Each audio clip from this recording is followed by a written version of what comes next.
다기능 기계 지금 나와 있죠. 자, 우리가 다룰 수 있는 목적물은 뭐예요? 금속이에요. 금속. 자, 금속을 밀링한다든지 보링한다든지 랩핑한다든지 드릴링한다든지 다 기능인 거예요. 지금 보니까 여기에 기계가 하나 있는데 이 기계는 금속을 밀링, 보링, 랩핑, 드릴링 할 수 있는, 즉 여러 가지 기능을 할 수 있는 다기능 기계라 이겁니다. 자, 그런데 이 다기능 기계 품목 분류할 때 뭐를 찾아야 되는 거예요? 주기능을 찾아야 되는 거예요. 자, 만약에 예를 들면 금속의 예를 들면 밀링, 이 밀링이 주기능이다 라고 했을 때는 이 다기능 기계를 8, 4, 5, 9에 분류할 수 있어요. 왜냐? 8, 4, 5, 9에는 금속의 밀링 기계가 품목 분류가 되기 때문에. 금속의 밀링 기계가. 자, 그런데 예를 들면 여기 금속의 랩핑, 이 랩핑이 주기능이다라고 한번 전제를 깔면, 자, 만약에 랩핑이 주기능이라고 한다면 이 다기능 기계는 금속의 랩핑 기계가 품목 분류가 되는 8460에다가 품목 분류할 수 있어요. 그래서 지금 착각하면 안 돼요. 뭐냐면 다기능 기계의 예시로서 4단위 홀을 정해준 예예요? 아니에요. 왜? 지금 밀링이 주기능인지 보링이 주기능인지 랩핑이 주기능인지 알 수 있어요? 없어요? 이 텍스트만 봐서 몰라요.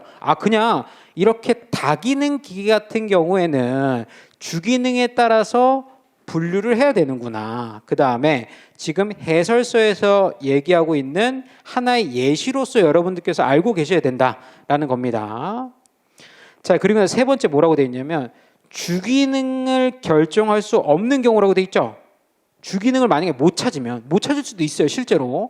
자, 그러한 경우에는 주기능을 결정할 수 없는 경우에 16부 주3에서 규정한 바와 같이 문맥상 별도의 규정이 없으면 일반적으로 통칙 3다목을 적용한다. 일반적으로 통칙 3다목을 적용한대요. 통칙 3다목은 뭐에 의해서 결정하는 거예요?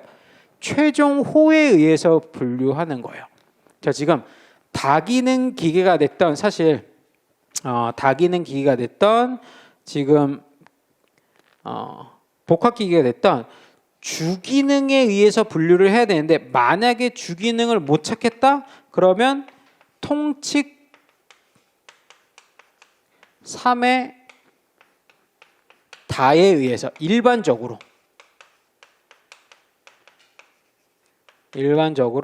통칙 3의 다에 의해서 분류를 한대요. 그래서 경합 가능한 것 중에서, 만약에 지금 이걸 예를 한번 들어볼까요? 이 다기능 기계가 있는데 얘네들 중에 주기능이 뭔지 명확히 모를 수도 있죠. 그랬을 때는 어떻게 품목 분류하는 거예요? 후보군들 중에서 통칙 3 다에 의해서 최종 호인 여기에 품목 분류되는 게 일반적이에요. 통칙 3 다에 의해서.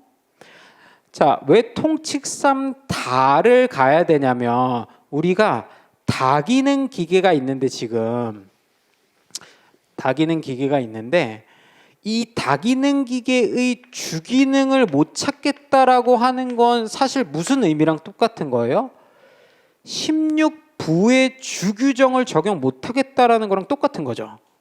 부의 주를 적용 못 하겠다라고 하는 건 뭐랑 똑같은 거예요? 통치기를 적용 못 하겠다라고 하는 거랑 똑같은 거예요. 지금 통치기이 적용이 안 되는 거예요. 왜? 주기능을 못 찾겠으니까. 뭐가 메인 기능인지 모르겠다고요. 자, 그러면 주기능을 못 찾겠다라고 하는 게 결국에는 통칙 1이 적용이 안 된다라고 하는 거랑 똑같은 거예요. 통칙 1이 적용 안 되면 뭐 해야 돼요? 통칙 2로 내려가야죠. 통칙 2. 통칙 2는 뭐예요? 가목하고 나목이 있는데, 가목에는 불완전, 미완성, 미조립, 분해된 물품에 대한 품목 분류예요. 우리 케이스랑 상관이 있어요, 없어요? 없어요. 적용 못해요. 그럼 나목. 나목 같은 경우에는 혼합물, 복합물들이죠. 혼합물, 복합물. 자, 그런데 우리의 지금 품목분류 대상인 이 복합기계가 됐던 다기능 기계가 됐던 자 다기능 기계 같은 경우에는 적어도 둘 이상의 4단위 호에 품목 분류될 수 있다라고 지금 보고 있는 거죠. 후보군들이 지금 8459 또는 8460인 거잖아요. 적어도 둘 이상의 호에 분류가 가능할 때는 통칙 2의 남목 적용돼야 안 돼요. 적용 안 돼요. 그래서 통칙 3으로 내려오는 거예요. 지금 HS 해설서에서 갑자기 주기능이 안 되면 통칙 3 다로 대부분 일반적으로 결론난다. 이 간극을 제가 설명드리고 있는 거예요. 한 번 정도는 들어봐야 되기 때문에. 자, 통칙 2도 안 되는 걸 우리 확인했어요. 그럼 통칙 3으로 가야 되는데 가목, 나목, 다목 이렇게 있으면 가목은 뭐예요? 협의의 호로 표현되어 있는 대로 품목 분류하면 되는 거예요. 자, 그런데 8459도 그렇고 8460도 그렇고 이 친구가 갖고 있는 여러 가지 기능을 다 설명할 수 있어요? 성에 안 차요, 다. 그러니까 59도 성에 안 차고 60도 성에 안 찬다 이거예요. 그러면 가목이 적용돼야 안 돼요? 안 돼요. 그러면 뭘로 내려오는 거예요? 나목이에요. 나목은 뭐였어요? 본질적인 특성에 따라서 분류하는 거예요. 사실 본질적인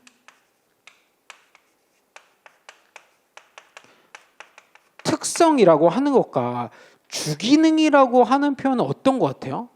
되게 비슷하지 않아요? 그러니까 어쨌든 핵심적인 친구를 찾는 거잖아요. 둘 다 목적은 주기능을 찾고 그 다음에 본질적인 특성들을 찾자라고 하는데 사실은 주기능을 못 찾아가지고 통칙 3까지 이렇게 굴러 들어온 친구가 나목에 의해서 본질적인 특성을 찾는 것이 쉬울까요?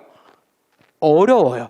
즉 지금 주기능에 의해 주기능을 못 찾는다라고 하는 건 사실 어떻게 보면 본질적인 특성을 부여하고 있는 친구가 옌지 잘 모르겠다라고 하는 거랑 똑같아요. 그렇기 때문에 결론적으로 나목도 사실 적용하기 어려워요. 그래서 결론적으로 다목의 최종 호에 따라서 지금 8460에다가 분류하는 거죠. 만약에 이러한 물품을 품목 분류하세요. 자, 여기 이런 다기능 기계가 있습니다. 이거 품목 분류하세요. 라고 하면 여러분들께서 이걸 쫙 펴가지고 제가 설명했던 내용대로 따라올 수 있어야 해요. 그래서 이런 문제는 안 나왔으면 좋겠어요. 제 개인적으로는.